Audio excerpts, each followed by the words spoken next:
And assalamu alaikum wa rahmatullahi wa barakatuh. And we are still continuing with what we did last time. And we talked about the story for those that have actually stolen something, and then Allah subhanahu wa ta'ala tells the Prophet وَلَا تَكُنْ لِلْخَائِنِينَ خَصِيمًا. And then of course the story about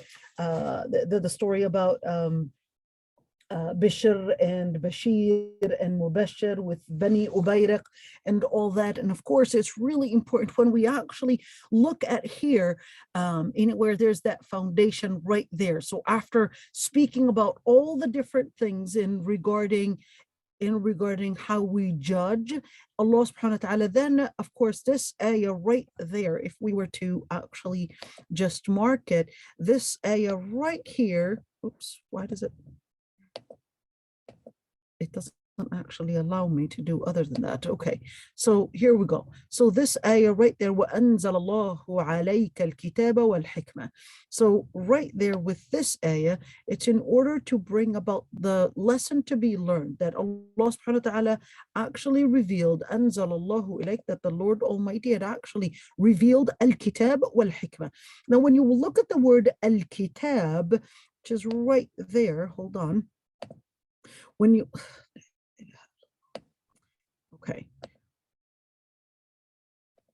when you look at the word al-kitab, in where it is basically the foundation of haqq, the foundation of wahi, the foundation of how we recognize the world around us. Now, why is that even important? Because in order to recognize, we mentioned this a number of different times, in order to recognize morality, in order to recognize the basis of how we judge different matters, you're either going to be basing on speculation, or you're going to be basing it on whims, or you're going to be basing it on wahi. It's basically that. And where al-kitab is basically referring to the Quran. Now, al-hikmah is basically referring to the Prophet's actions. In other words, is sunnah. And here, وَعَلَّمَكَ مَا لَمْ تَكُنْ تَعْلَمْ, in where all the different legal maxims that are actually taught from the kitab and الكتاب and the Sunnah, Quran and the Sunnah.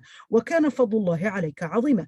Now, on the other hand, in where the ayah continues, لَا خَيْرَ فِي كَثِيرٍ مِّن نَجْوَاهُم. So what was that? That was still actually speaking about Bani Ubayriq, because they were actually doing a number of different whispers, and the whispers that they were doing in order to make a plot in figuring out how they can get this approval from the Prophet ﷺ in order to get his way around, or to get their way around, in other words, to manipulate the Prophet ﷺ in making the Prophet ﷺ basically put a halal mark on the deviation that they were doing, or the plot that they were doing. So that's why Allah subhanahu wa ta'ala says, لا خير في كثير من نجواهم. Now the word najwa actually means the silent speech, in other words, the whisper.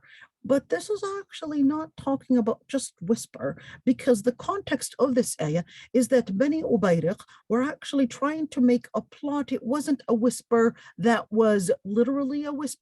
In other words, it was private talk that they were actually engaged in order to plot against the other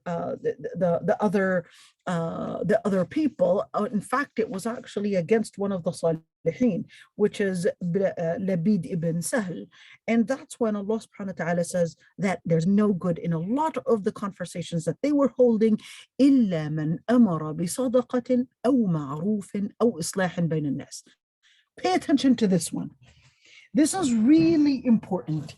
In other words, most of the speech is actually a wrong speech, not only for the context. There is in tafsir and in fiqh, there is a general statement which is al-ibra bi'umum al-lafzi la bi khusus al-sabab.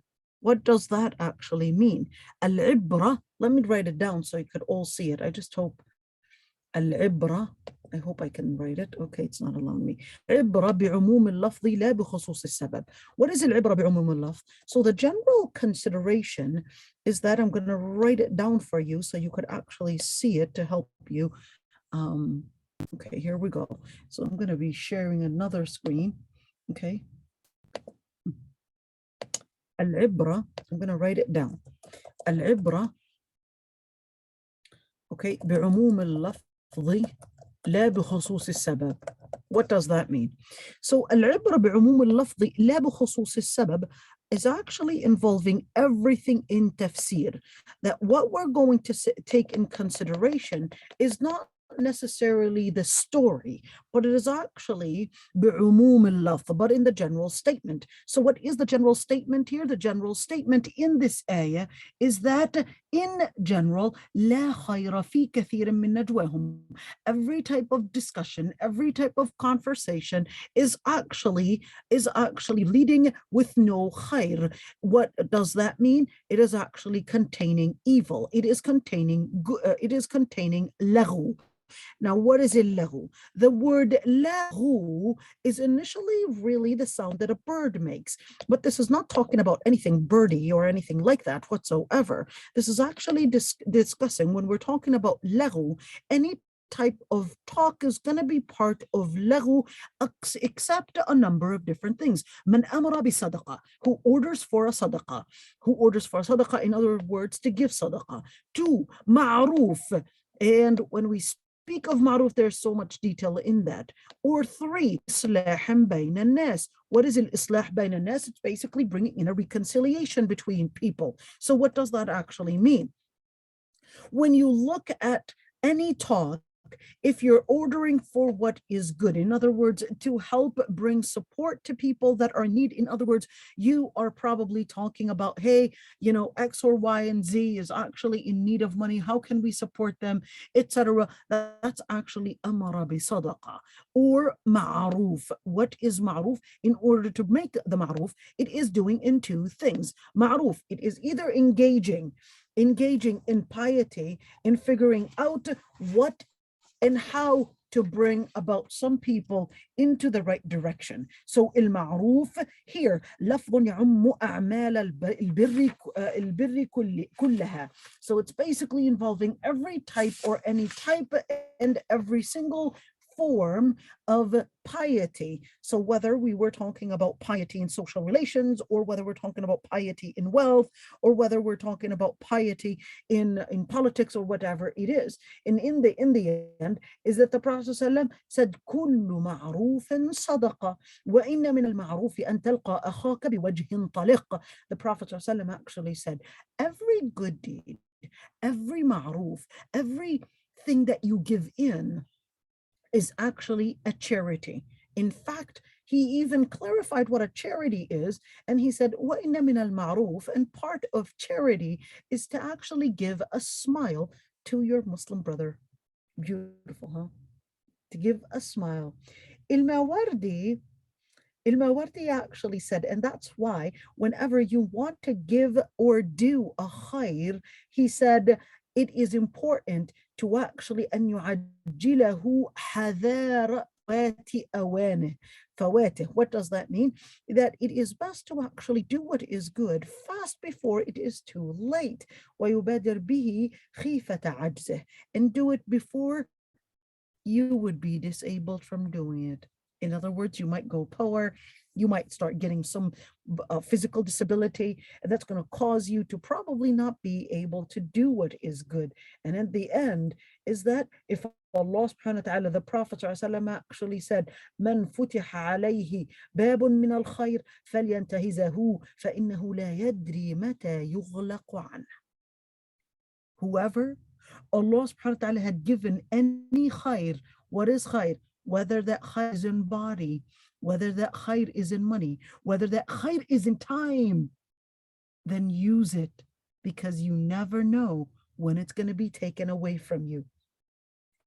Now, in order to do what is ma'ruf, you got to do 3 things. Number 1, Al-Abbas actually said, you have to do it as fast as possible, make it in your eyes at least that it wasn't a big deal, and 3, cover it up and don't tell anyone about it, because the second you tell about it, your sincerity is going into the wrong direction. And that's why when we actually speak about al-ma'ruf, we're actually looking at a number of different things. أو إصلاح بين الناس. What is al-islah bayn al-nas? It's basically trying to bring about a reconciliation between people. So every talk is considered a vain talk. It's an ill talk, except giving charity and going and being to support people financially, or even with a good action and support, or to bring about any piety or any good deed, or to actually cover people's, let's call them, shortcomings, and you're trying to bring about a reconciliation between people. The Prophet ﷺ told Abu Ayyub al-Ansari, he said, أَلَا أَدُلُّكَ عَلَى صَدَقَةٍ يُحِبُّهَا اللَّهُ وَرَسُولُهُ. And he said, تُصْلِحُ بَيْنَ النَّاسِ إِذَا تَفَاسَدُوا وَتُقَرِّبُ بَيْنَهُمْ إِذَا تَبَاعَدُوا. Let's listen to this. The Prophet ﷺ was telling him, would you not want me to show you off on a good deed that Allah and His Messenger would love? And he said, تصلح بين الناس إذا تفاسدوا. When people are actually transgressing on one another, that you would bring them closer. You would bring them closer to each other. You would figure out a way to remove the miscommunication between them. وتقرب بينهم إذا تباعدوا. And when they're distant, you try to bring the left guy on the right and the right guy on the left a little bit, not to mean left to mean, changing their direction, but this is in order to bring about the conversation, to bring about clarity, probably in the vision, and take away all the miscommunication and the hard feelings that they might have towards one another. وَمَن يَفْعَلْ ذَلِكَ ابْتِغَاءَ مَرْضَاتِ اللَّهِ فَسَوْفَ نُؤْتِيهِ أَجْرًا عَظِيمًا. And whoever would do such is what is it referring to? These things. Amara bi-sadaqa, to do what, to order for what is basically charity, order for what is good, and reconciliating between people. Whoever does that for the sake of the Lord Almighty, فَسَوْفَ نُؤْتِيهِ أَجْرًا عَظِيمًا. Then the Lord Almighty would give them a magnificent and an outstanding reward. So an outstanding reward. Now here that it goes, وَمَن يُشَاقِقِ الرَّسُولَ مِن بَعْدِ مَا تَبَيَّنَ لَهُ الْهُدَى. Wait a minute, how did we even get into that? And why did it even talk about that? Well, that's because Allah subhanahu wa ta'ala was telling you right there and all along that when you're talking about the sources of judgment, the sources of in the basis of what you consider right and wrong, this is really important that you actually look at the resources of what makes the reference to judging different matters. Now, when you're judging different matters, you've got different sources. If you just give me a second, I'm just basically going to get the slide up in order for us to recognize what we're talking about. Hold on, just give me a second. And all right. So when we're looking at these different theories and different ideas of what makes morality, so the Quran wants to tell you, wait a minute, there's a very important area of how you recognize morality. And the most important thing is to understand that morality is basically coming from al-wahy. So let's see right there, you've got all these different theories. Can you guys actually see it? Can you? Yes, Sheikha. Okay, good. I didn't know what you guys were looking at. Okay, so when you actually look at all these different theories right there, all right, each one, are we going to base it on the consequence? Are we going to base it on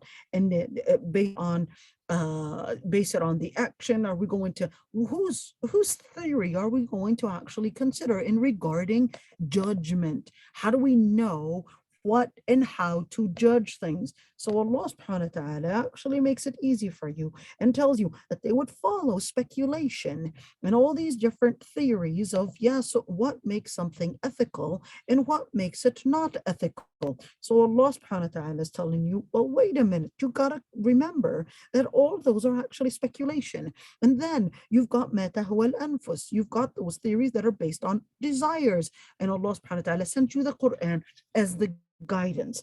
Well, right here, Allah subhanahu wa ta'ala basically tells us, well, in the Quran. So right there, the Quran was basically telling us in, let's go back and actually see it. So remember, right here, the guidance, Quran, Sunnah, Ijma', Qiyas, and reports of the Sahaba. So let's see what that ayah is telling us. Is the ayah actually on the same page? Let's look at it. So this ayah right there, after telling you all of that, after telling you al-kitab, al-hikmah, let's go back to that page again. Is this actually saying al-kitab and al-hikmah, or what are we looking at? Right there, here's al-kitab, and here's al-hikmah right there. And then what? Well, let's see. Is it actually, how is it proving that we're supposed to be following the sunnah? So because it was talking about al-kitab, in case you wanted to say al-hikmah was actually the wisdom inside al-kitab, so that's why Allah subhanahu wa ta'ala then tells you again and says, oh, don't misunderstand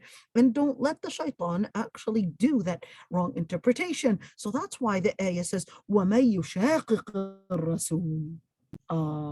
So what did it want to say? Well, now whoever goes, now the word yushaqiq, the word yushaqiq comes from the word shaqqa. The word shaqqa actually means to rip something, but this is not talking about ripping a prophet by any means. This is actually talking about distancing. When you rip a clothing or a garment, you're actually distancing and separating between two sides of that rupture. You're distancing between these two sides. In other words, if a person would take a different side from the prophetic side after they had seen and they had been given the clarification of al-huda.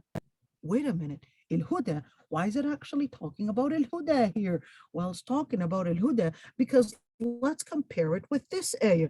Here it is, al-huda, because Allah subhanahu wa ta'ala is telling you, we're talking about here laying out the foundations of how you define the areas of resource to define morality and justice. So Allah subhanahu wa ta'ala tells you, well, wait a minute, it's not about speculation, and certainly not because you feel something. It certainly cannot be the definition of it cannot be the definition of morality just because you have a certain gut feeling or you have something that on the inside tells you, because this is not subjective, because at the end of the day, you will be influenced by the different things that surround you. So Allah subhanahu wa ta'ala tells you, wait a minute, you need to consider al-huda. What is al-huda? Al-huda is guidance. So what is guidance here? It's basically al-wahi. So Allah subhanahu wa ta'ala tells you right there, وَيَتَّبِعْ غَيْرَ سَبِيلِ الْمُؤْمِنِينَ. So what is that? Well, that's actually taking you back. So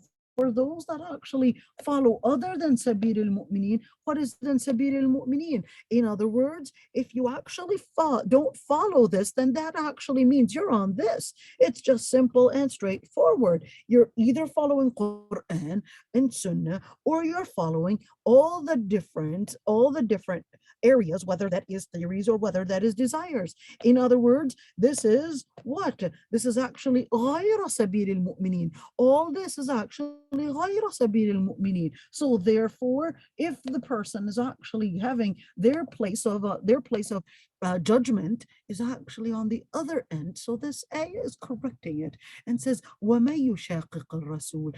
You go away from the Prophet, peace be upon him's path, after it was clear to you of what guidance is, and you had chosen to take, or the person has chosen to take the path of all other than Sabil al-Mu'mineen. Sabil al-Mu'mineen, wait a minute, I thought you said al-Rasul. I thought you said Allah Almighty. How is Sabil al-Mu'mineen?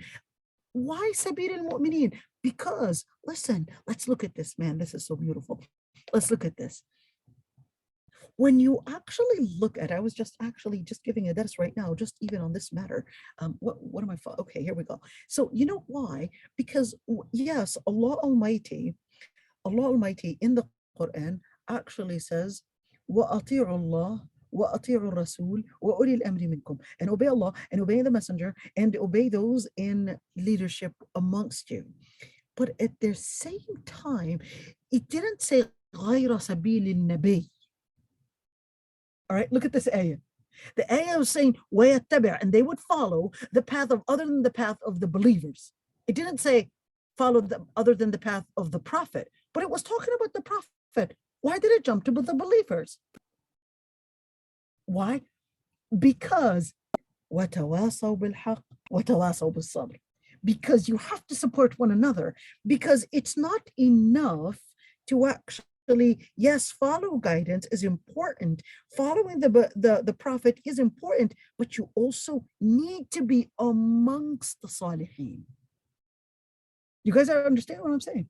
You need to be amongst the Salihin. You need to surround yourself with that. You cannot isolate yourself from that, because at the end of the day, the Salihin are basically going to be that area that is going to give you that support as well. So if you actually, other than the path of the Salihin, you're actually going to be on the other side, which is why when you look at this, I'm going to share another, even though I just did this halaqah just a couple of minutes ago, but we're going to read this. I don't know how many people were with me, but we're going to read this. All right, so look at this. So there is actually this hadith. So what happened? It was during the Battle of Tabuk. Okay, during the Battle of Tabuk, there was one of the men, he was actually saying, well, those people that are qurra'ina, those that are the best in qira'ah, in other words, they were the ones that are closest to the Prophet ﷺ. He mocked them and said, they're actually the most to eat, they're the liars, and they're even the most cowards. He was actually saying that about the Sahaba, but he too was considered to the outsider that he's actually part of the Sahaba.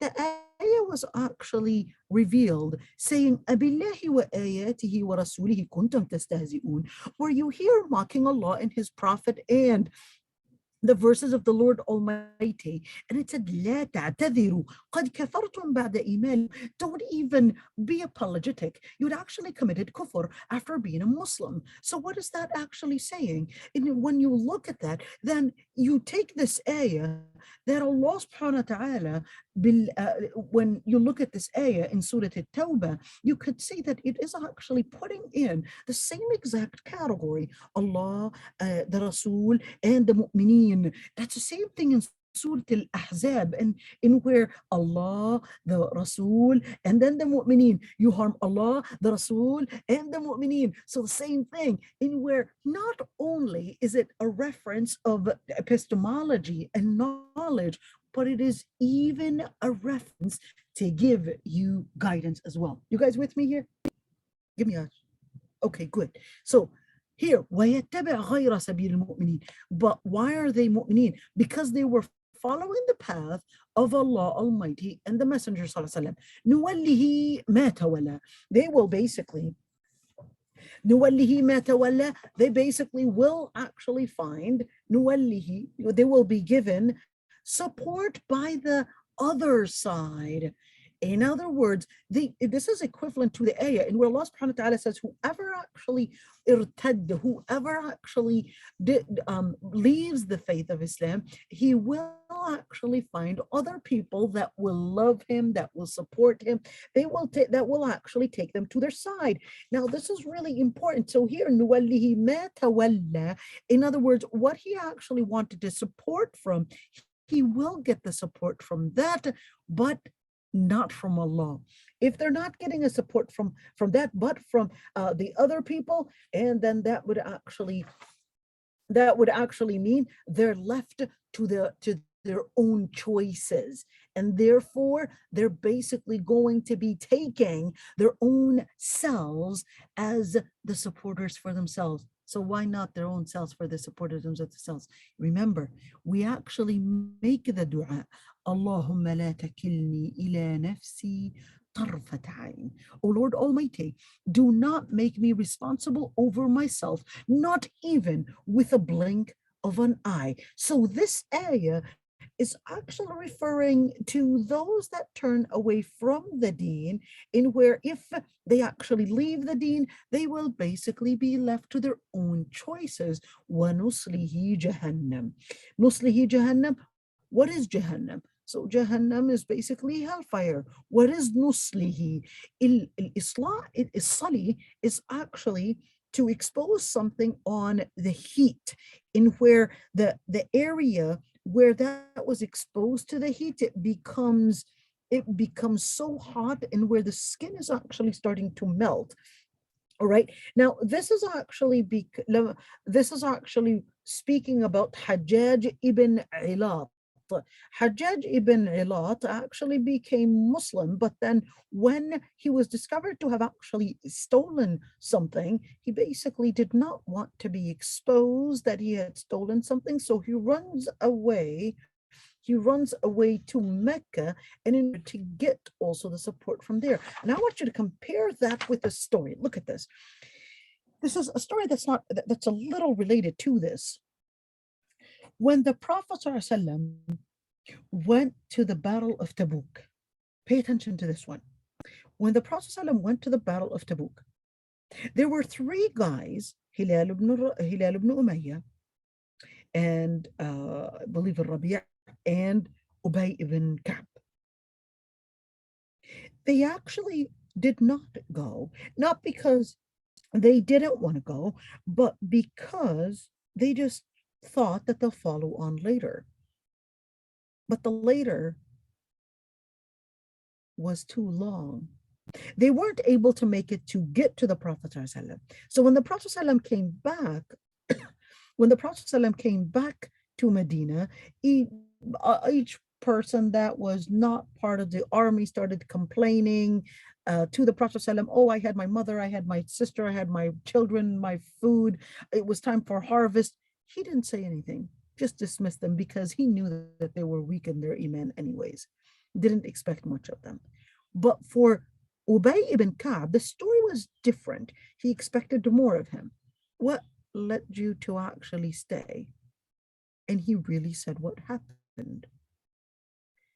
Now, who wants to take advantage of the situation? It was actually the leader and the king of the Byzantine Empire. He heard that the Prophet ﷺ had boycotted Ubay ibn Ka'b, and it's been a long, long, long time. So he wanted to seize the moment, that is the king of the Byzantine Empire, and actually send a note with a spy secretly to Ubay ibn Ka'b, that if you join us, the note says, if you join us, you will actually be put in a very high position, and you will be definitely granted a lot of money. Ubay ibn Ka'b took the note and actually burnt it. Why? Because his love for Allah Almighty surpasses any type of an advantage, any type of what he might actually get in this dunya. Compare this.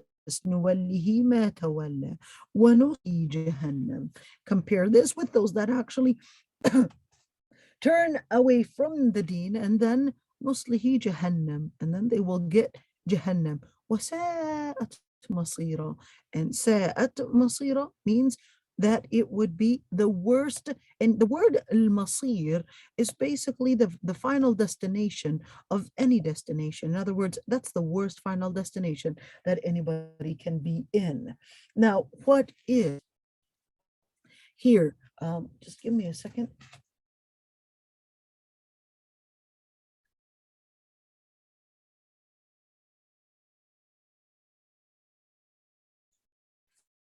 All right. So, إن الله لا يغفر أن يشرك به ويغفر ما دون ذلك لمن يشاء وما يشرك بالله فقد ضل ضلالا بعيدا.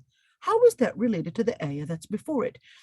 So remember, this was actually talking about the person that leaves the religion. This is actually talking about a person that leaves sabil al-mu'minin, that leaves the path of the believers. So why was it actually saying إن الله لا يغفر أن يشرك به? What is that for? Well, because some people were actually harmed. Did it actually happen at all that any of the Sahaba, they had actually left the faith? It did actually happen. Wait a minute. One of the stories was actually for, listen to this, this is really quite interesting. Okay, one of the stories was actually for Abdullah ibn Abi Sarh al-Amiri. Ready? Abdullah ibn Abi Sarh al-Amiri. Abdullah ibn Abi Sarh al-Amiri, he basically became Muslim, migrated to Medina, and then at one point, he basically left Islam because of an ayah. فَتَبَارَكَ اللَّهُ أَحْسَنُ الْخَالِقِينَ. He figured, I can make poetry like that.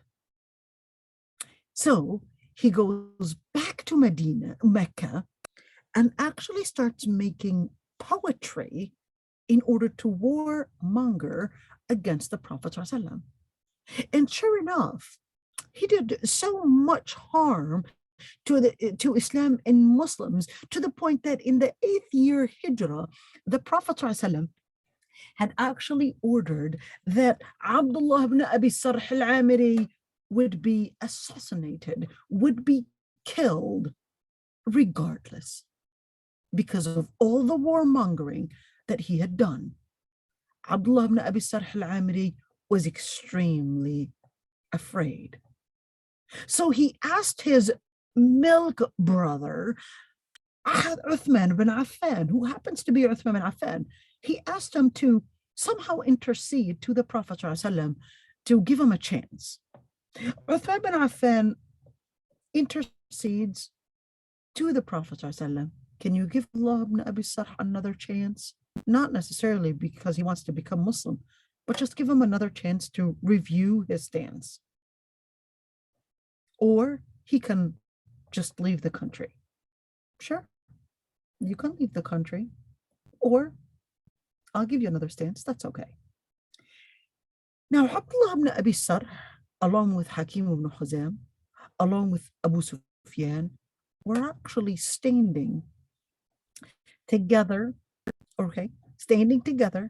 and then one of them says, when they see Bilal ibn Rabah going on the ceiling, on the roof of the Kaaba, says, thank God my father was not here to see all this.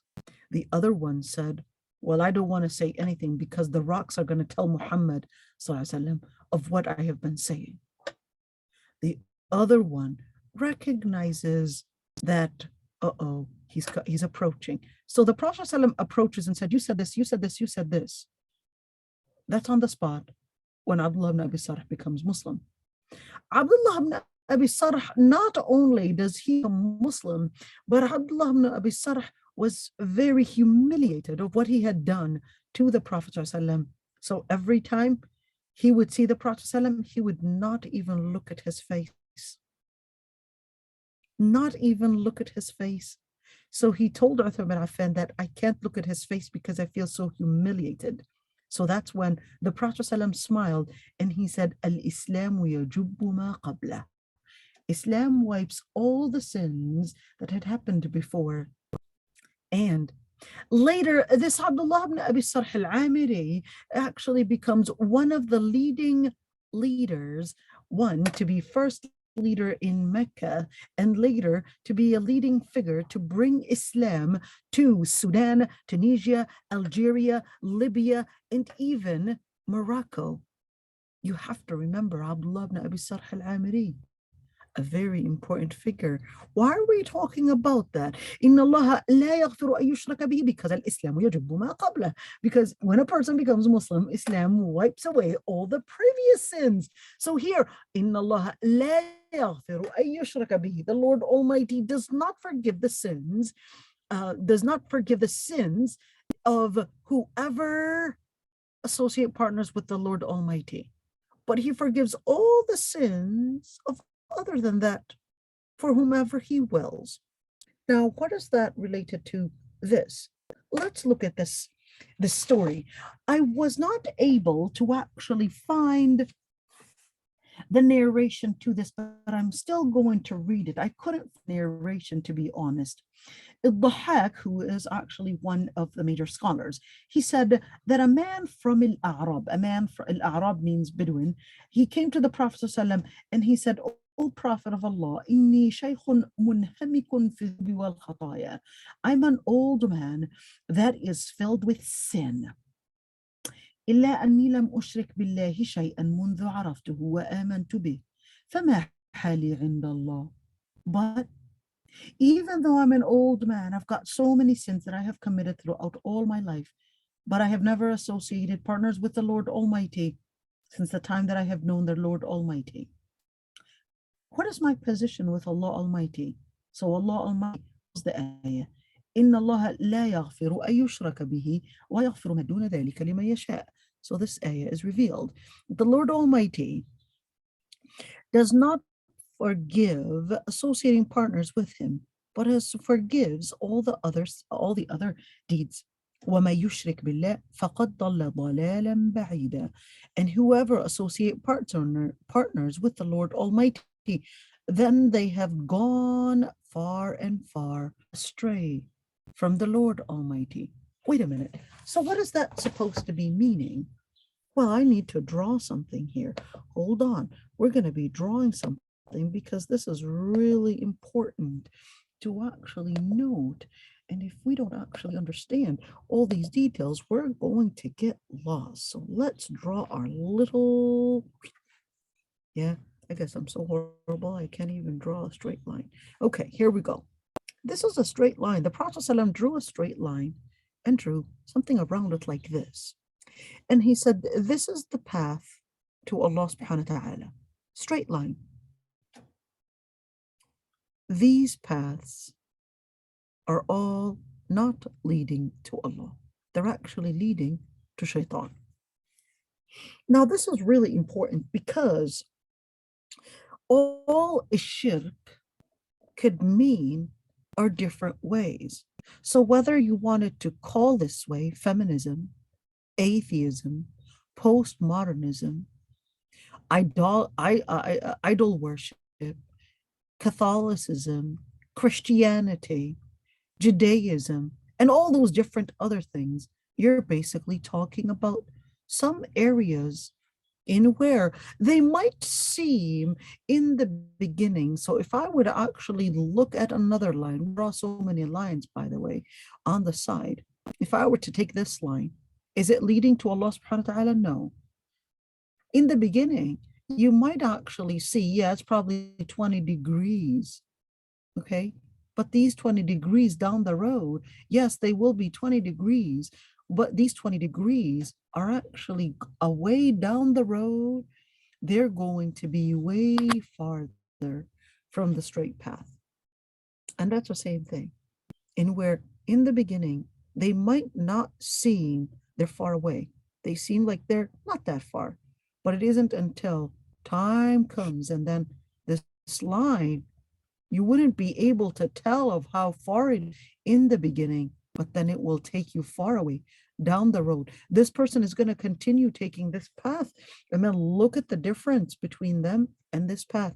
Look at the difference between them and this path, and the road goes so far and where they don't even recognize it, because if they decide to take that path, it's going to be away from Allah subhanahu wa ta'ala, and therefore they're actually away from what they're actually going into shirk. They're associating partners with the Lord Almighty, and that's definitely distancing them away from haqq.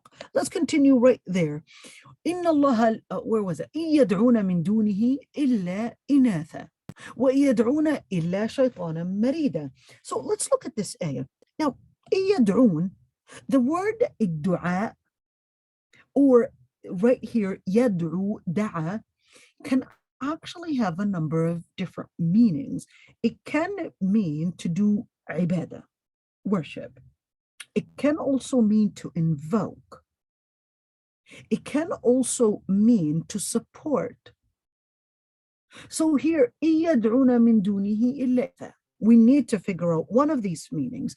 Is it talking about worship? Is it talking about invoking? Is it talking about supporting? Let's look at it. يَدْعُونَ مِن دُونِهِ إِلَّا إِنَاثًا. They would, يَدْعُون, these three meanings, outside, other than the Lord Almighty,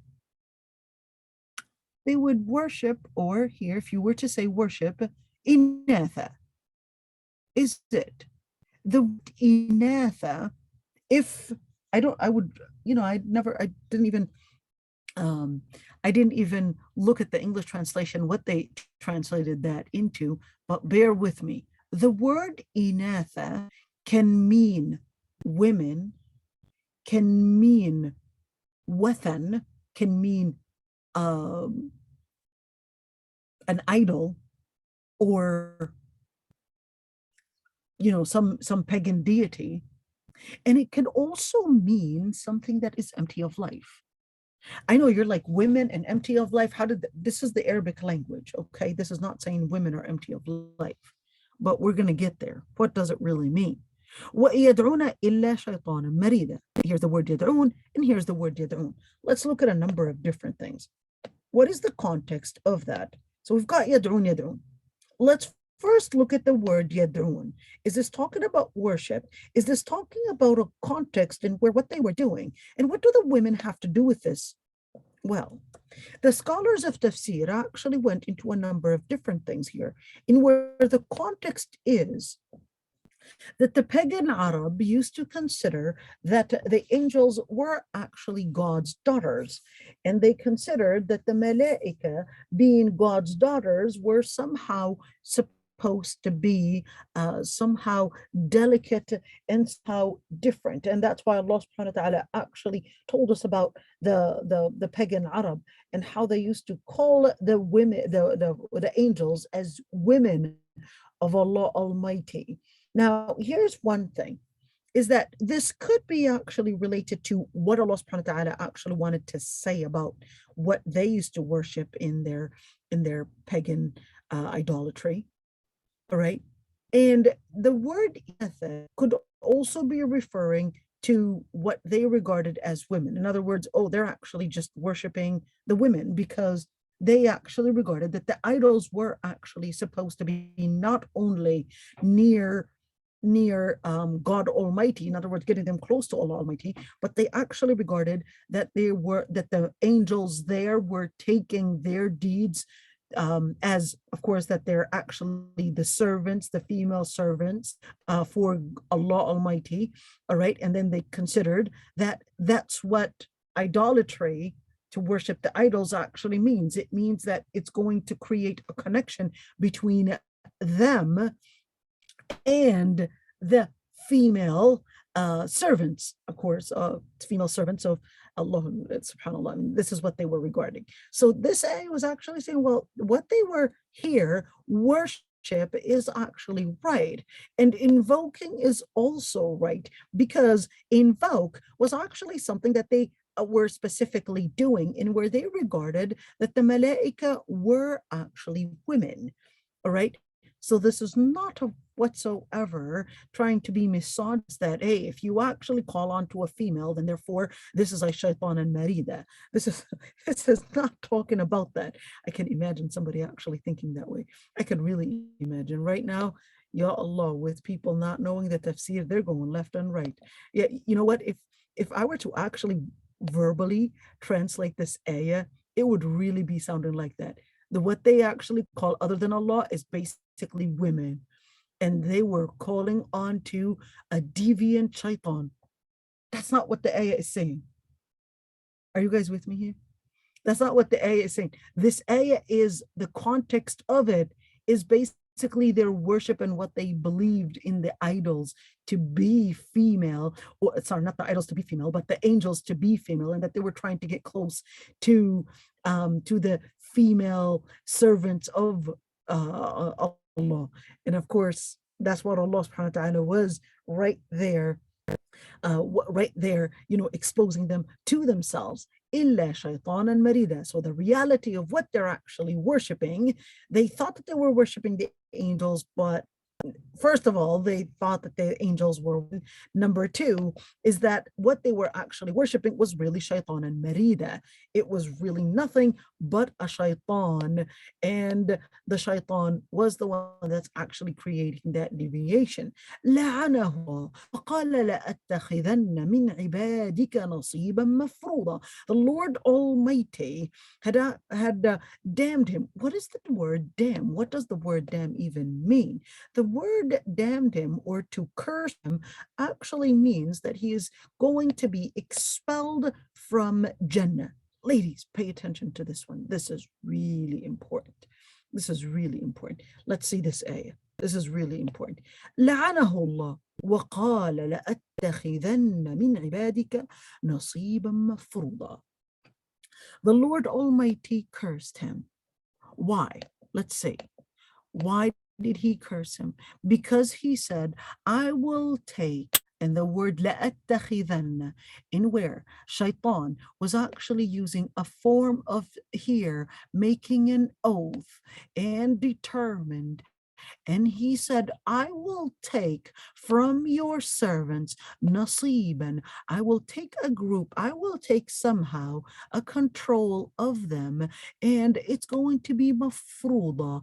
It's going to be something that you yourself know that I will be capable of doing. Was shaitan actually stronger than Allah? Of course not, because even shaitan actually said, فَبِعِزَّتِكَ لَأُغْوِيَنَّهُمْ أَجْمَعِينَ, because he knew what is bi'izzatika means by your honor, because he knew that the Lord Almighty was not in need of people, but he actually created them to test them. Now here, nasiban mafruda. So what will he do? Wait a minute. What is shaitan wanting to do? So he said he will use, and he will somehow get a number from the servants of the Lord Almighty. So what is this? Are the ibad kafir necessarily abdun min abidillah? Well, there is a general term and there is a more specific term. So what is a abdun min ibadillah? A servant of Allah. All right, there is a general term to mean all the people are abidullah, and where they're all servants of the Lord Almighty. They are slaves for the Lord Almighty. They don't control their life and they don't control their death. They're actually under Allah's control. Therefore, they're ibad. There is a more specific term, which actually means their free will. They're submitting it to the will of the Lord Almighty. This is abdun min ibadillah. Their free will, they're submitting it to Allah Almighty. All right. So there's somebody that is, you can have a free will and you can have certain things in you. Can you control yourself to not sleep? Well, you can control yourself to a certain limit, but then eventually you're going to fall asleep. There are certain sides of your body that you have the free will to control, and there's certain sides that you don't have the free will to control. The areas that you have the free will to control, if you are to control it to Allah Almighty and make it submit to the Lord Almighty, then you have actually gained, look at the word gained, a certain elevation of how you are basically a servant of Allah Almighty. But let's move on. وَلَأُضِلَّنَّهُمْ وَلَأُمَنِّيَنَّهُمْ وَلَآمُرَنَّهُمْ فَلْيُبَتِّكُنَّ آذَانَ الْأَنْعَامِ وَلَآمُرَنَّهُمْ فَلْيُغَيِّرُنَّ خَلْقَ اللَّهِ وَمَن يَتَّخِذِ الشَّيْطَانَ وَلِيًّا مِّن دُونِ اللَّهِ فَقَدْ خَسِرَ خُسْرَانًا مُبِينًا. Wait, what was he trying to do?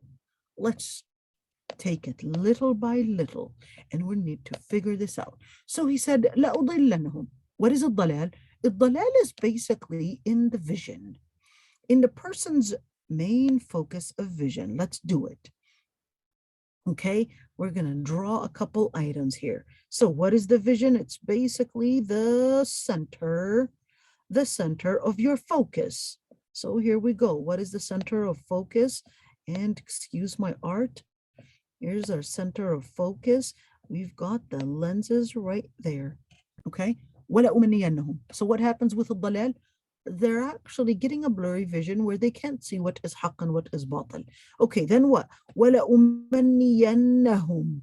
And then what happens? So أضلنهم, you've got two things. It is actually equivalent. You gotta pay attention to this one, because in the Quran there are certain patterns. آمنوا وعملوا الصالحات. What's the opposite of آمنوا? It's basically to disbelieve or to live in dalal. So Shaitan actually knew where he was going. So what did he do? In terms of aqidah, he said, I'm going to make them get an obscure vision of how they see the matters. And in terms of their action, so we've got the aqidah and we've got an action. In terms of aqidah, it will be an obscure vision. In terms of action, I'll keep them living in hope. So is having hope wrong? No, this is not telling you having hope and is wrong, but this is actually telling you in where when you start seeing that your hope is in this dunya, that's where it's wrong. If you're actually just looking at, I want to get a medical degree so I can get money, so I can become this and that, and you're all that, and you're trying to get your son to get also the same thing, you're actually living just for dunya. What about when your kids actually, or yourself, your salah, your akhirah? Yeah, I'll have a little bit of my time for that. That's actually umanniyannahum. That's making them live in hope within dunya, not the akhirah. Let's move on and actually see more of this. وَلَآمُرَنَّهُمْ, and I will order them فَلْيُبَتِّكُنَّ آذَانَ الْأَنْعَامِ, so that they would actually yubattikun actually means that they would actually slaughter. Slaughter what? What is this talking about? Let's look at it. Yubattikun, to slaughter the ears of different animals. Ears of different animals. What is this related to? So this was actually related to that it was a common pagan custom that they actually used to consider that once an animal, or to be specific, once a camel gets 5 babies, then after that they would cut its ears. They would literally cut its ears and actually consider that animal has a certain custom in how blessed and how we deal with it. So that way they would recognize it. وَلَآمُرَنَّهُمْ فَلَا يُغَيِّرُنَّ خَلْقَ اللَّهِ, and I will order them to change the creation of Allah Almighty. Wait. Change what? The creation?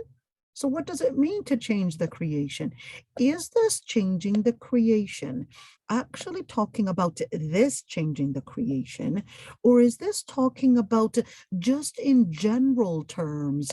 So what does it mean to actually say in general terms? So look at the word فَلْيُغَيِّرُنَّ خَلْقَ اللَّهِ. Is this a plus in where he will order them to slit the ears of the animals, to do, in other words, to change what the animals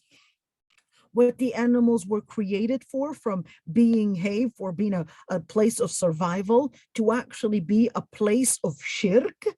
Or is this really just by changing khalq Allah, by changing the creation of the Lord Almighty, in other words, what it was used for? Or is this talking about in a more comprehensive way? Most scholars actually considered that this is actually talking about it in a more comprehensive way. What is the evidence? So the evidence, they said, because if you look at the ahadith in where the Prophet ﷺ actually said that Allah subhanahu wa ta'ala had cursed al-namisa wal-mutanammisa, and he said al-washima wal-mustawshima, and he had said al-falija wal-mutafallija, the women that actually do one, that would basically, do the change in their facial or basically eyebrows, okay, or even the women that do certain reshaping with their teeth, or the women that actually put tattoos, whether the women that it is done to them or the women that is actually doing it for others, that actually involved within it. In other words, when we're looking at such changes, this is really dangerous because such changes are not only just a deed to mean that it's a side. The sister's actually just, microblading or doing some stuff with her eyebrows or whatever it is. It's not just doing it, but this is actually involved in this area. This is not speaking about just here and where, yeah, she's just doing a piercing. That's not just doing a piercing. This is actually beyond that. What is beyond that? How is it beyond that? She does a piercing. Why are you making it such a big deal? Why am I making it such a big deal? Good question. Let's continue the ayah to see, is it a big deal or not? وَمَن يَتَّخِذِ الشَّيْطَانَ وَلِيًّا. And whoever would take a shaitan as their wali. Wait a minute. Who's talking about a wali here? What is a wali? A wali is basically supposed to be a place and an area of, look at this little guy right there, the area in where it determines their vision. It determines their vision to determine their behavior, to determine later on who they want to be like. And the Prophet ﷺ said, "Man tashabbaha biqawmin huwa minhum." Whoever imitates any group of people, then he is from them. So in other words, what was the whole idea of this?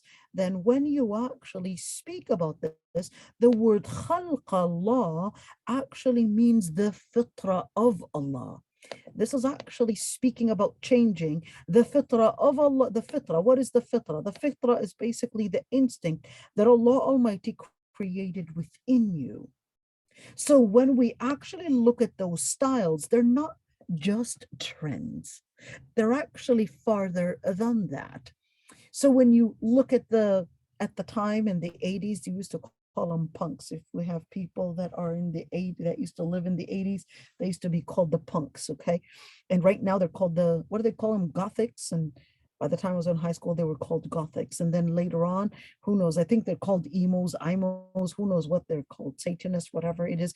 The end of the day is that these trends are actually coming from shaitan in order to change a person from within.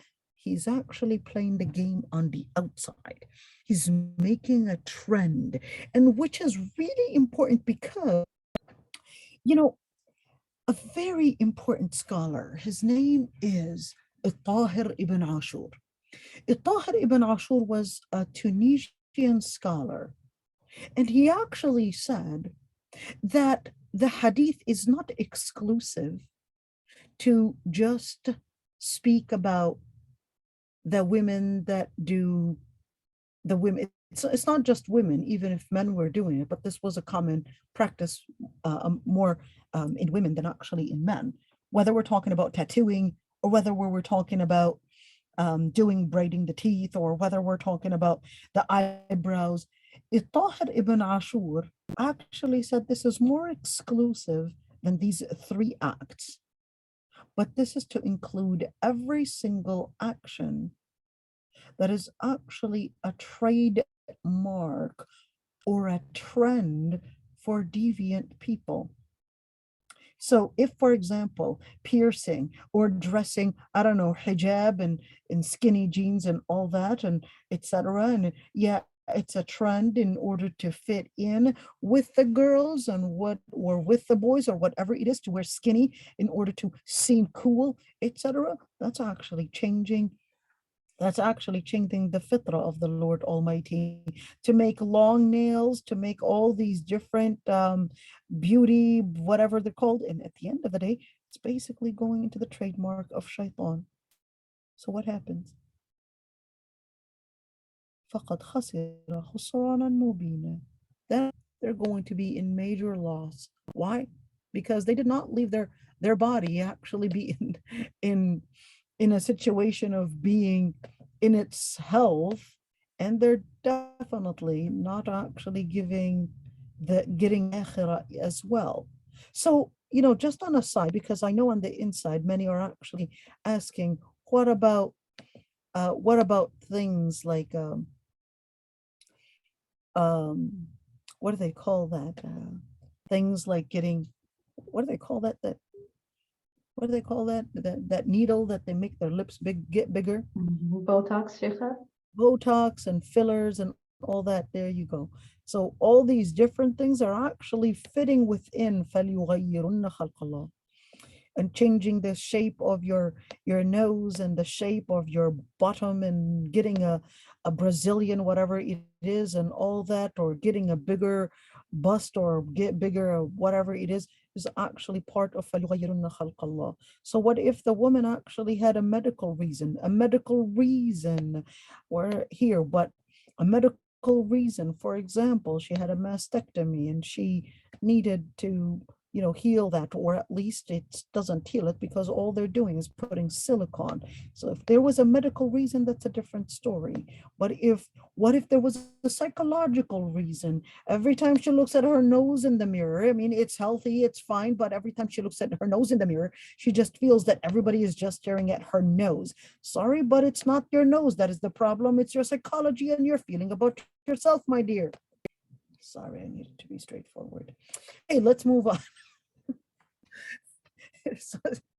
فقد خسر خسرانا مبينا يعدهم. So how does the shaitan actually use it and abuse it? يعدهم, he would promise them, and يمنيهم. What is the difference between الوعد and الأمنية? So الوعد is more of a long term. You've got a long term and a short term goal. So we've got a long-term and a short-term goal, and at the end, وَمَا يَعِدُهُمُ الشَّيْطَانُ إِلَّا غُرُورًا. And all the different promises that the shaitan is giving them is غُرُورًا. What is غُرُور? غُرُور is actually exaggerated, and it is not even reflecting reality.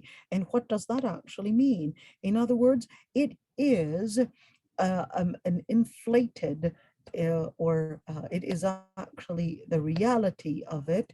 It is nothing but an imagination to what the expectation might be. So shaitan would say, oh, you just run after the money and just run after a job. Don't worry about your fajr. As long as you are actually getting money down the road, don't worry, you'll start praying when you're 40 or whatever it is. And then they don't recognize that it was bang, it was actually too late. Shaitan was actually giving them ghurur. So shaitan was basically giving this inflation to what the outcomes are going to be if they were to actually follow his path. They thought it was going to be giving them more and more success, and down the road they'll actually change. أولئك مأواهم جهنم ولا يجدون عنها محيصا. These are the people. These are the people that actually have their مأواهم. المأوى is basically the final destination, and then ولا يجدون عنها محيصا, in where they would not actually find anywhere else to actually run away from the situation that they have actually fallen in. Now, a number of different things that I would like to answer right here, فَلْيُغَيِّرُنَّ خَلْقَ اللَّهِ, just because it's, I'm sure all the sisters have so many different questions regarding that. So I'm just going to comment on a number of different things. So here I've got al-Qurtubi, you guys. Qurtubi, just to give you an idea, al-Qurtubi it's in 21 volumes. I know it's a huge tafsir. It's in 21 volumes, and tafsir al-Qurtubi is called al-Jami' li-Ahkam al-Quran for al-Qurtubi. His name is Abu Abdullah Muhammad al-Qurtubi. Muhammad ibn Ahmad al-Qurtubi. Now, why is it important to go for that book? Because whenever we come across an ayah that relates to ahkam, that relates to rulings, we have to go back to this book, and not, with all my respect, and not necessarily to Ibn Kathir. Ibn Kathir is giving a general tafsir, but when we're talking about ahkam, we have to go back to Ibn al-Arabi, or we got to go back to al-Qurtubi and go in details with that. So I'm just going to go in detail with some of the things. Tafsir Ibn Kathir was definitely a great tafsir, but when we're talking about ahkam, because of this ayah, I needed to actually go for tafsir al-Qurtubi really quick. I'm just going to run across some of the different things that they had discussed. So here he was actually discussing, because this ayah was actually talking about harming the animals, is every harm to the animals necessarily impermissible? And to be more specific, is doing animal castration, is that actually permissible? All right. So in general, the scholars actually had differences of opinions on that. And they said it depends on what is actually intended by that. Is it intended to actually probably make the animal, probably if we're talking about a male animal, especially, well, you can only castrate a male animal, okay? All right, if we're talking about a male animal, to probably reduce their effort in probably reproduction and make, make them specific just for food and for food consumption. So you've had some scholars that hated it, other scholars that regarded that as permissible because it's basically using it for a specific purpose. And just wanted to mention that one. There were actually a number of different hadith, but what about doing castration, or probably any form of let's say for no reason but because she doesn't want kids, whether it's a female or a male, all right, that is absolutely haram, unless there was a reason, a medical reason that puts the person's life in danger. So doing any form of stopping the fertility for man or woman, and of course they would do all these different surgeries, whether we're tying the tubes or whether we're basically doing some surgery for the man not to have children, all right, that is actually haram unless there was a medical reason. Why? Because it is il-muthla, because it is muthla, in where this is harming the body. Harming the body is actually considered haram, and the Prophet ﷺ naha anil muthla. He actually had forbid doing any form of changing to the creation of Allah subhanahu wa ta'ala. And the Prophet ﷺ actually said, Tanakahu tanasalu fa inni mukathirun bikum al-umam. Tanakahu means get married and get children and reproduce, because I will be boasting, or I will be happy about the Muslim nation, of how big it has grown. All right, so changing the creation of Allah subhanahu wa ta'ala is actually generally haram. So what about doing things like al-wasm? What is al-wasm? Al-wasm is basically, and it is actually done by, I know in Africa that there are many countries because of tribes and kidnapping, they would actually do like some form of probably sometimes using something hot to, make like a certain kind of a shape on the face, so that this person would never get kidnapped and they would know that this person belongs to this tribe or that tribe. Or sometimes they would actually do cuts on the face or the back or the body of that person. So this is actually haram. All right, this is actually haram, whether you are doing it to a human or whether you're doing it to animals. So to actually do that is actually not permissible. All right, just wanting to mention that one. But is it permissible to do it other than the face, at least for animals, or other than the face for animals? So for example, they're doing it something like on the bottom of a camel or something. This is actually permissible according to some scholars. Just wanted to mention that. And I found really interesting in tafsir al-Qurtubi, in where he said, قال ابن العربي, Ibn al-Arabi was a Maliki scholar, ورجال الصقلية فهي واشمة. Oh, wait a minute. No, sorry about that. ورجال الصقلية وإفريقيا يفعلونه ليدل كل واحد منهما على رجلته في حداثته. It was really strange, and I found this really strange that it's still happening until the time of today, that certain Sicilia is, it's really near Italy, and in Africa, he said that they were doing it in order to they were resembling their masculinity by putting themselves through this pain. And this is actually haram. So just wanted to mention that piece of it because of its importance. Now, what about in situation we're talking about tattooing? So tattooing in general is haram unless there was a medical reason. So what can a medical reason actually be doing for tattooing? So they might actually do a little small tattoo in order to do radiation, different medical reasons. That's a different story. But for non-medical reasons, it is actually considered haram. Other scholars, they did actually include as part of changing the creation of Allah subhanahu wa ta'ala, al-wasila wal-mustawsila. What is al-wasila? The women that do extension and doing extensions. So then some scholars actually differentiated between synthetic extensions and between natural hair extensions. All right. And I found it strange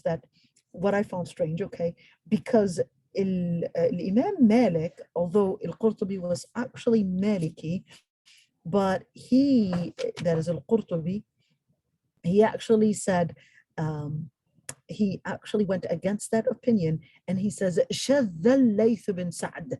Layth ibn Sa'd was actually a scholar, magnificent scholar, who was actually more scholarly than Malik ibn Anas himself, and he was actually in Egypt. And he said, the strange word is shadha, all right? Shadha actually means that he had gone off in his fatwa. And said, فَأَجَازَ وَصْلَهُ بِالصُّوفِ وَالْخِرَقِ وَمَا لَيْسَ بِشَعْرٍ. He said it was strange. In other words, how Layth ibn Sa'd had permitted doing extensions using wool or using rags or what is not even hair. And he said this is really similar for Ahl al-Zahir, the Zahiri madhab. And he said this is not right. To actually, just look at that. That's what al-Qurtubi actually said is not, it's not necessarily 100% accurate, because Layth ibn Sa'd was not the only scholar that actually said that. But you would see that there are other scholars that actually permitted, even within the Malikiyah, that actually permitted to actually do extensions using or using something that is not natural hair. In other words, we're using synthetic hair, using synthetic pieces, whether it's wool or different substances. All right. So in the end, is that just to note that and just keep it in mind. All right. So just wanted to help you see that. All right. All right. So let's continue into the other ayah. وَالَّذِينَ آمَنُوا وَعَمِلُوا الصَّالِحَاتِ سندخلهم جنات تجري من تحتها الأنهار خالدين فيها أبدا. Wait a minute, how did we even get there? So Allah subhanahu wa ta'ala would actually tell you every time he talks about the people of hellfire, he will right away go and actually talk about the people of Jannah. So for the people of Jannah, he says, وَالَّذِينَ آمَنُوا وَعَمِلُوا الصَّالِحَاتِ. As for those that are believing, let's look into those words, okay? Yes. I'm so sorry to interrupt. I'm not sure if you wanted to take a break or if you wanted to continue. So, yep, I would like to take a break because I really need to go pray and then come back, inshallah. Okay, that sounds great. I'll pause the recording. Inshallah.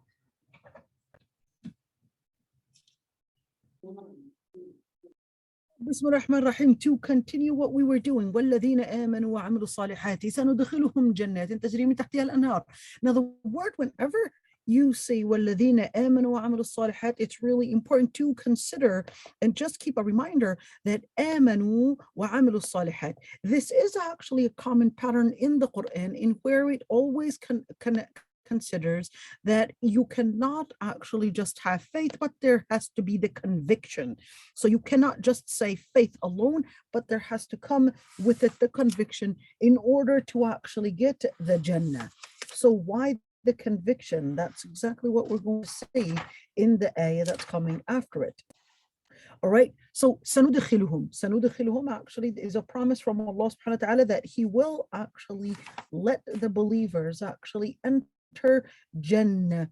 Enter Jannah. What is the Jannah? تجري من تحتها الأنهار. تجري.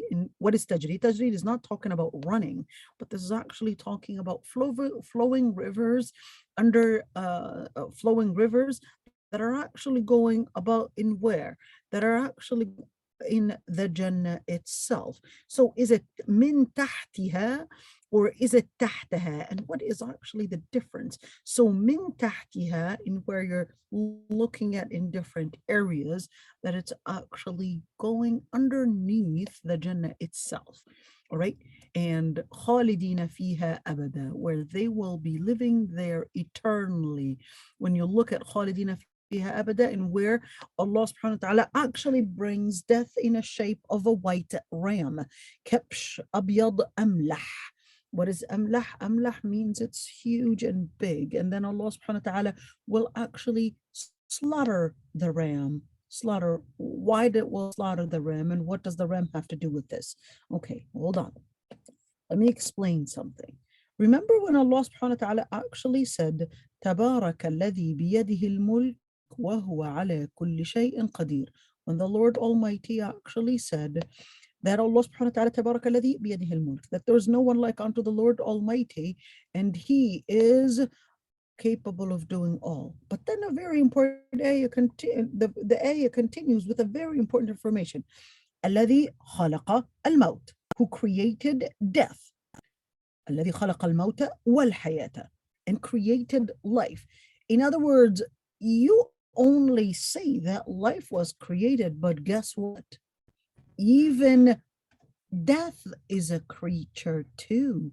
You may not see it. All you see is that death, you think it's a moment.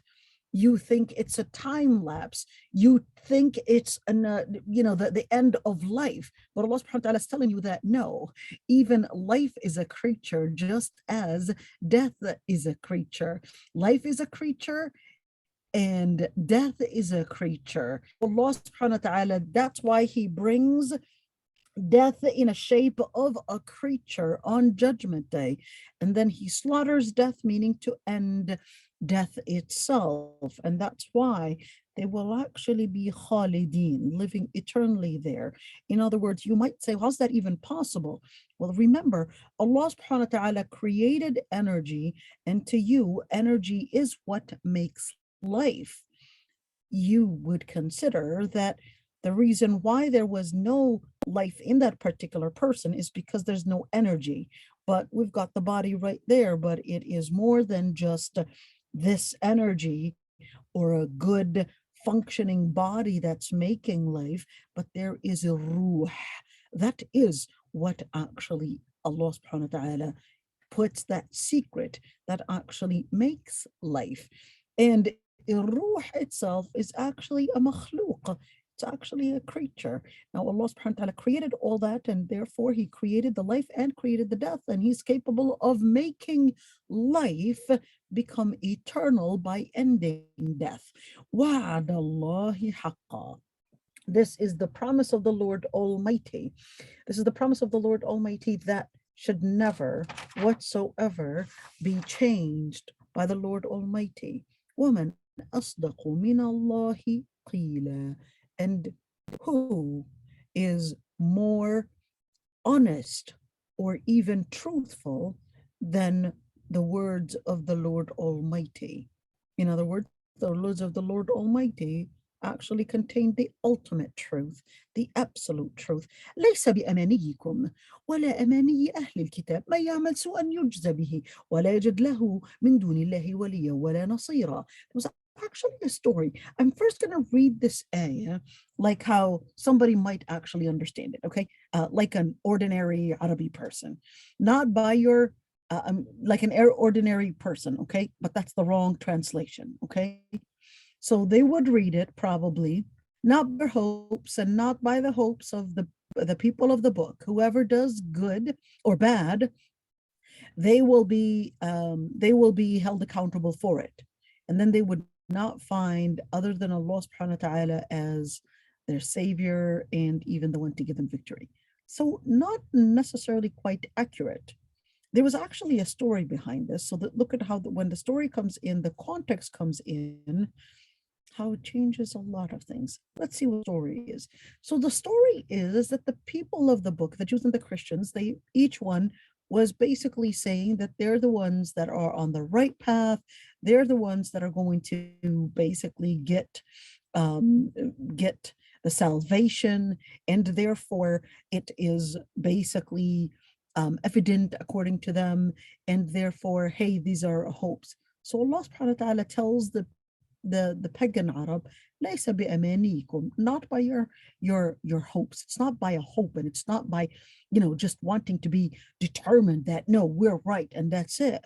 Not even by the hopes of Ahl al-Kitab either. Ahl al-Kitab, why are they Ahl al-Kitab? Because they actually were granted, whether it's the Gospels or whether it's the Torah. ما يعمل سوءا يجزى به. Whoever does evil, then they would be held accountable for it. Well, what does that mean?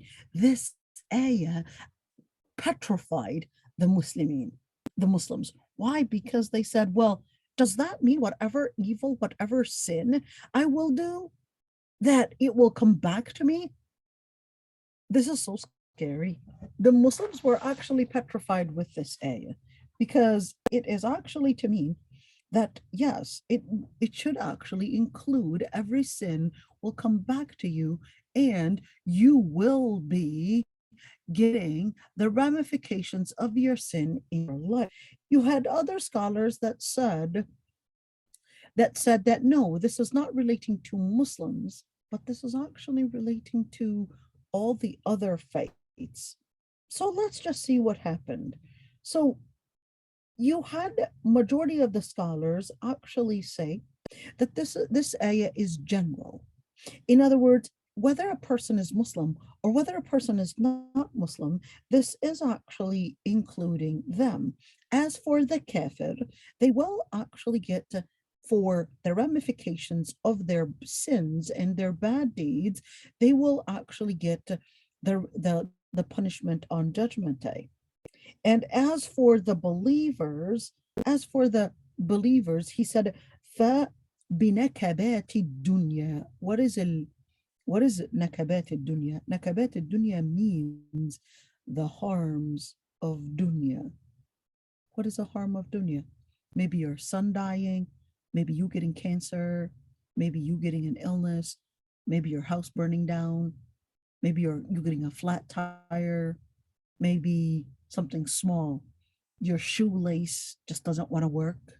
Okay, so whatever it is, at the end of the day, all right, whatever it is that it's going to come back to you, and it will make things a test for you, whatever that happens. And that's why when the Muslims had actually thought that it was referring to them, they actually came to the Prophet ﷺ, and they were so scared because, let's see this hadith. So, روى مسلم في صحيحه, Imam Muslim actually narrated in his hadith that when this ayah was revealed, بلغت من المسلمين مبلغا شديدا, that the Muslims had been so, it's like they became into, another station of anxiety. So the Prophet ﷺ just said, قاربوا وسددوا ففي كل ما يصاب به المسلم كفارة حتى النكبة ينكبها والشوكة يشاكها. He said, just do قاربوا, do as much as you can. In other words, near to perfection as much as you can. For every single thing that happens and pricks a believer, it would actually be an expiation. Every calamity, even a prick of a thorn that happens to a believer, it would actually be a sin removal on him. And that's why he said, مَن يَعْمَلْ سُوءًا يُجْزَ بِهِ فِي الدُّنْيَا أَوْ فِي الْآخِرَةِ. And whoever does any evil, they will be rewarded or punished with this, but in dunya or even in akhirah. And this is really important to mention. So yujza bihi fi dunya aw fil akhirah. So here, this hadith is really interesting. All right.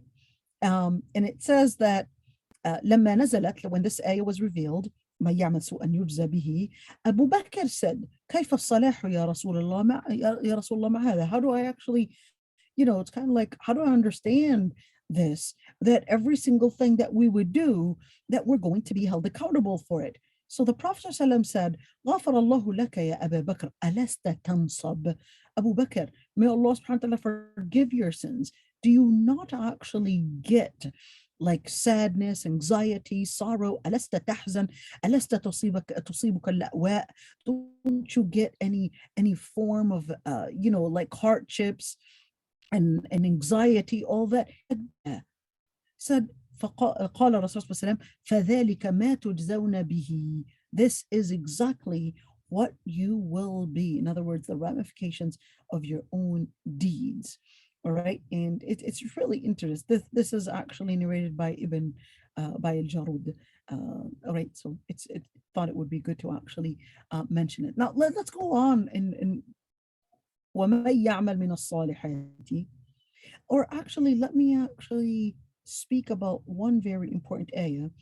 In Surah al-Baqarah, Allah subhanahu wa ta'ala says, وَإِن تُبْدُوا مَا فِي أَنفُسِكُمْ أَوْ تُخْفُوا يُحَاسِبُكُم بِهِ اللَّهُ. When the ayah was revealed, the Sayyidah Aysha said, when the ayah is revealed, if you reveal what is in you, or whether you keep it hidden, the Lord Almighty will hold you accountable. So how is it that the Lord Almighty is going to hold us accountable for every single hidden thing, or for every single open thing that we do? So this Sayyidah Aysha, this woman actually came to her, and basically asked to Sayyidah Aysha, and she said, ما سألني أحد منذ سألت رسول الله صلى الله عليه وسلم سألت رسول الله عليه الصلاة والسلام عنها. She said, no one asked me about this. I asked the Prophet ﷺ himself about this, and the Prophet ﷺ responded. He said, يا عائشة هذه مبايعة الله بما يصيبه من الحمى والنكبة والشوكة حتى البضاعة ضعه في كمه فيفقدها فيفزع فيجدها في عيبته حتى إن المؤمن لا يخرج من ذنوبه كما يخرج الدبر من الكير. So what did he say? He said, the Prophet ﷺ, when she asked the Prophet ﷺ, he said, how do I actually reconcile between these two ayat, in where, yes, I'd be held accountable, or even that I won't be held accountable for every single thing that I do? So the Prophet ﷺ answered the question for her, and he said, this is a promise from the Lord Almighty. With every single maybe temperature, high temperature, fever that you get, or even any sorrow, or even a thorn that might actually prick you, or even you might have actually put some pennies or even some goods in your pocket, and then you lost it, and then you would find it later, or you might not find it.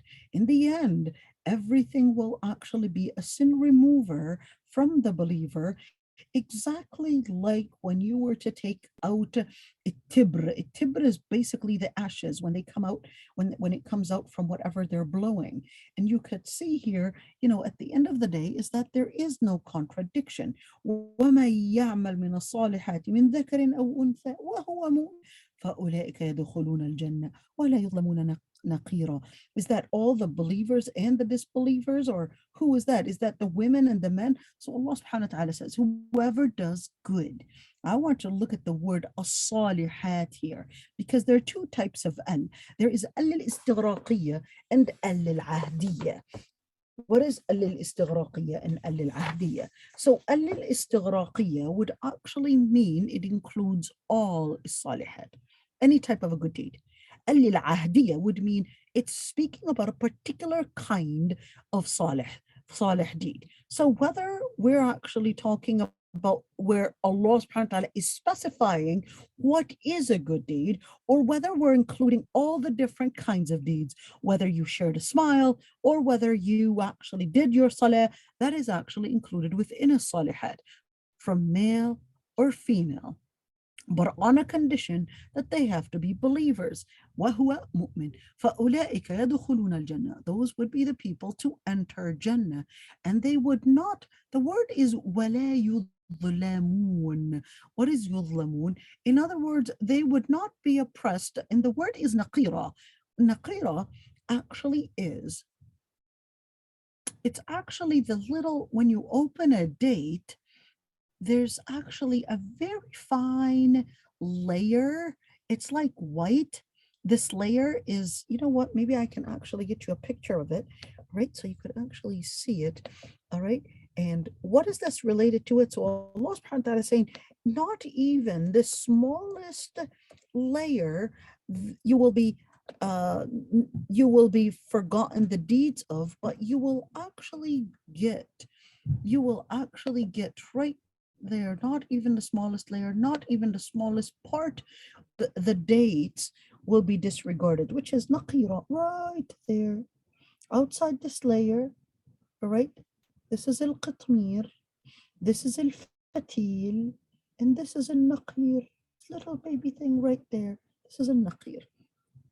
So Allah subhanahu wa ta'ala is telling you, right there, and you know, it's very common that Allah subhanahu wa ta'ala will not dismiss, not, you know, qitmir or even fatila or even naqira. You'll find those words in the Quran very often. So why use these words? Well, that's in order to get you an idea of the Quran revealed on the Arab. It was wanting to get them like a simile of things that they were familiar with. وَلَا يُظْلَمُونَ نَقِيرًا. They would not even be left in where the deeds being dismissed, not even the smallest of that naqir, smallest of the smallest. وَمَنْ أَحْسَنُ دِينًا مِمَّنْ أَسْلَمَ وَجْهَهُ لِلَّهِ وَهُوَ مُحْسِنٌ. And this is a statement in where there is no better. The word is deen. The word deen is a comprehensive word to mean what one believes in terms of faith, and two, what one believes in action. مِمَّنْ أَسْلَمَ وَجْهَهُ لِلَّهِ وَهُوَ مُحْسِنٌ.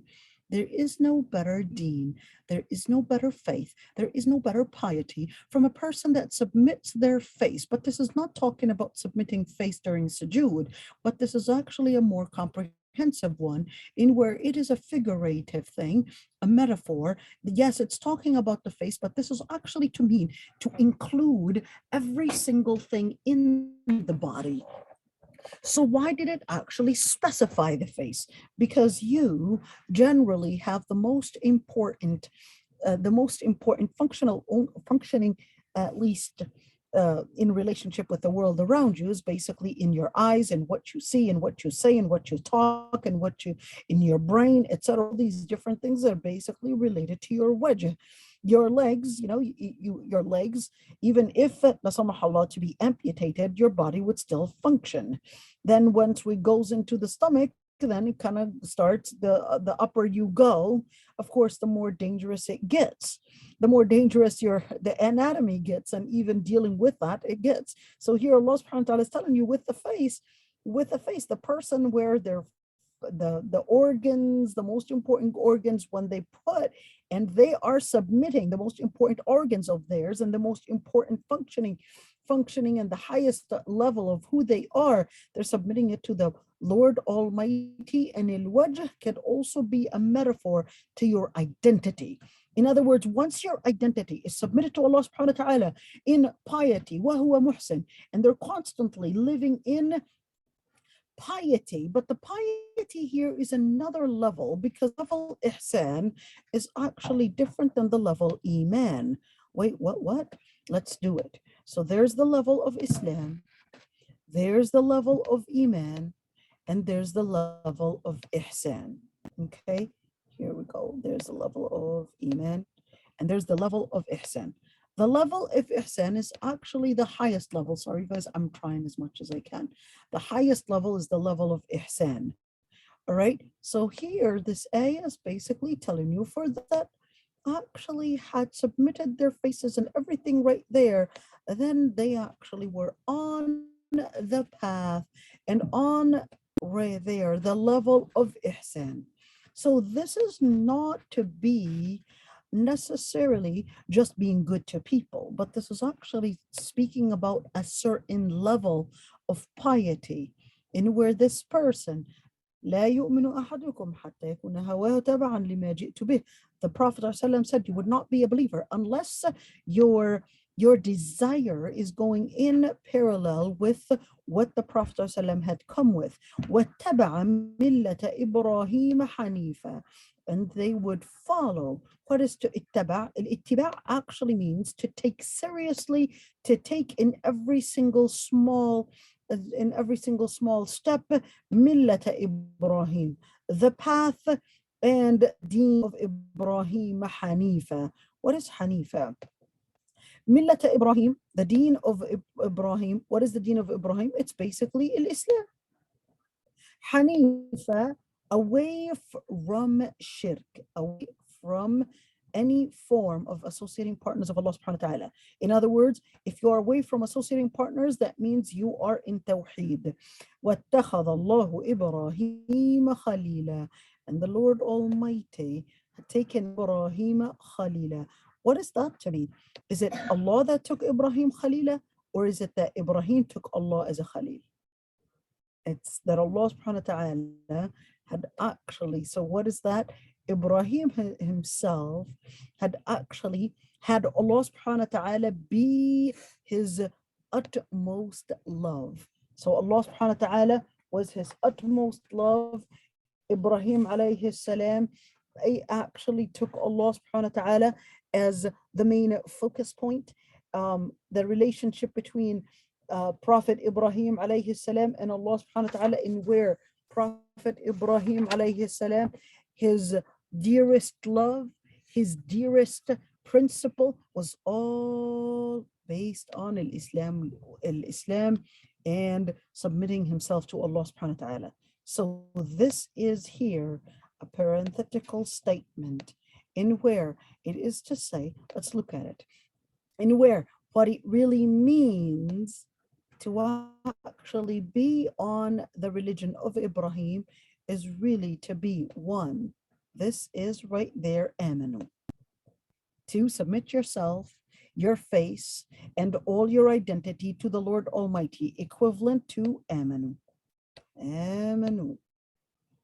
وهو محسن is actually equivalent to عمل الصالحات. Okay, so amanu wa عمل الصالحات, equivalent to it. So what does amanu then mean? Well, that means you're submitting yourself, you're submitting your face, you're hearing, you're seeing. You start seeing by the lens of the Lord Almighty. You start seeing, you start feeling, you start recognizing everything with the lens of Quran and Sunnah. You identify not only what you need to see and how you see the matters, but you go farther. There's amanu wa amilu salihat. And jazakumullah khairan and barakallahu feekum. Jazakallah khair, Shaykh. And Jazakallah khair for giving us the last class of the semester. We really appreciate all your time. Allah yahmiku ya Rabbi. I would have actually wanted to go further, but I think I'll respect the time. There's actually so much. I apologize for talking. MashaAllah, so cute, your son. All right, so we are where now? I guess we're finished. Any questions?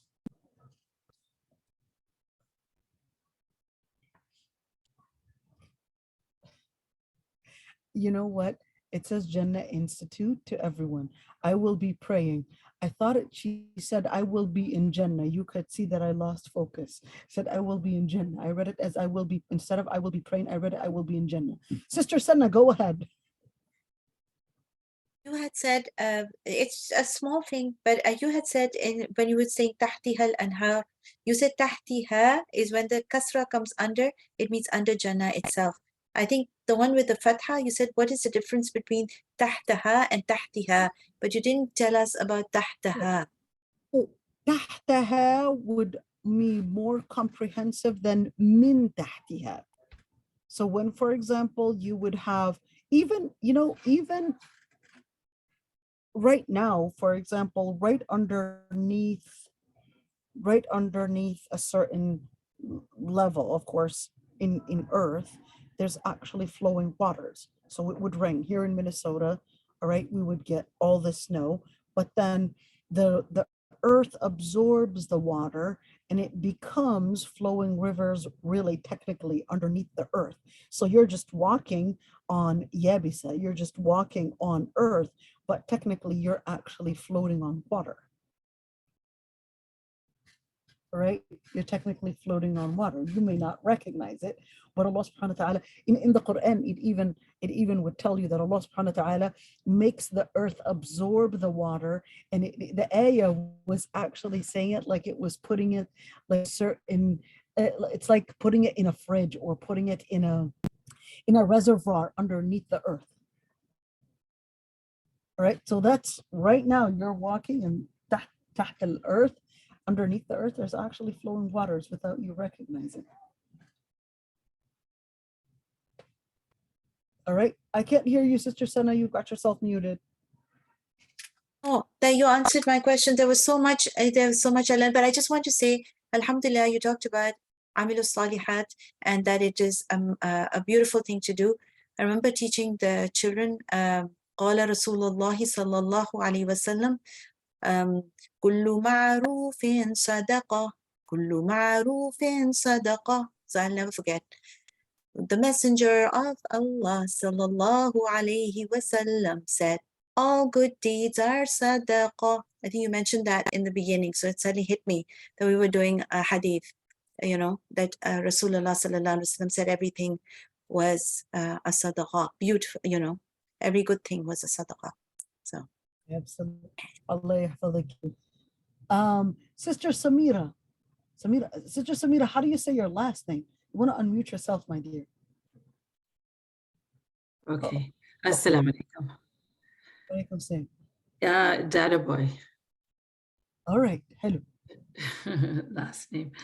With regards to verse number 125, you said it could be interpreted in two ways. So when Allah subhanahu wa ta'ala says, وَاتَّخَذَ اللَّهُ إِبْرَاهِيمَ خَلِيلًا, it could mean that Allah took Ibrahim alayhi salam as a Khalil, which we know is the way, but you're also saying that it means that Ibrahim alayhi salam took Allah as his friend. Right, so Ibrahim alayhi salam had severe and deep love for Allah Almighty. And even Allah Almighty loved Prophet Ibrahim. And the word Khalila can also mean chosen one. So Prophet Ibrahim alayhi salam was also chosen by Allah. And the word Khalil can also mean faqir, can also mean to be poor. But here, this is not poor to mean poor in wealth, but this is to actually mean that you're giving up on everything except one thing, which is Allah. Hello. Okay, understood. So he was giving up on everything but Allah, and he was chosen by Allah because he had such severe love for Allah. Allah Almighty has chosen him, and Allah Almighty had also loved him. You imagine, you know, Allah subhanahu wa ta'ala actually loving you. Yeah, absolutely. You know, just like Allah subhanahu wa ta'ala, this is so, Ya Rabbi. May Allah subhanahu wa ta'ala give us that level on where Allah subhanahu wa ta'ala says, يُحِبُّهُمْ وَيُحِبُّونَ. يُحِبُّهُمْ. May Allah subhanahu wa ta'ala make us from those يُحِبُّهُمْ وَيُحِبُّونَ. Allahumma ameen. Sister Maimuna, wallahi inni uhibbuki fillah. Go ahead, Sister Maimuna. I love Sister Maimuna. Go ahead, Sister Maimuna. Assalamu alaikum, Sheikha. In Minnesota. Yeah. Yeah, I was wondering about the piercing and the hair extension with teenagers. I want to know if because if piercing and the hair extension is really not good for them, for the teenagers, girls. So like I said, I do not regard that hair extensions, if it is a synthetic hair extension, don't not regard it as haram, because this is not actually making the extensions using natural hair. Okay, So using hair extensions, if it is not a natural hair, I do not regard it as haram. As for wigs, it's not actually an extension and it's actually putting it on the hair. I know for the colored sisters, this is becoming a common thing in where using wigs and using hair extensions and all that is right now considered the trend. So just wanted to clarify that one. So as long as they're wearing hijab and you doing the hair extensions with non-natural hair, it is a considerable opinion. I hope I Thank answered. you. Jazakallah khair. Yeah.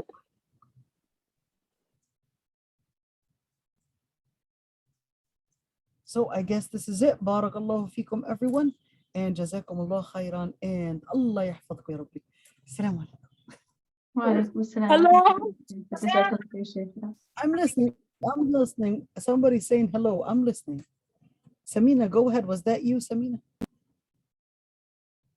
Assalamu alaikum, Sister Aysha. I'm sorry, this was my son. He just came in. I'm sorry.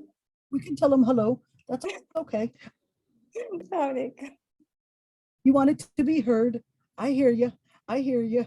You know, when I was younger, all right, I always, we can stop the recording if you don't mind. Okay.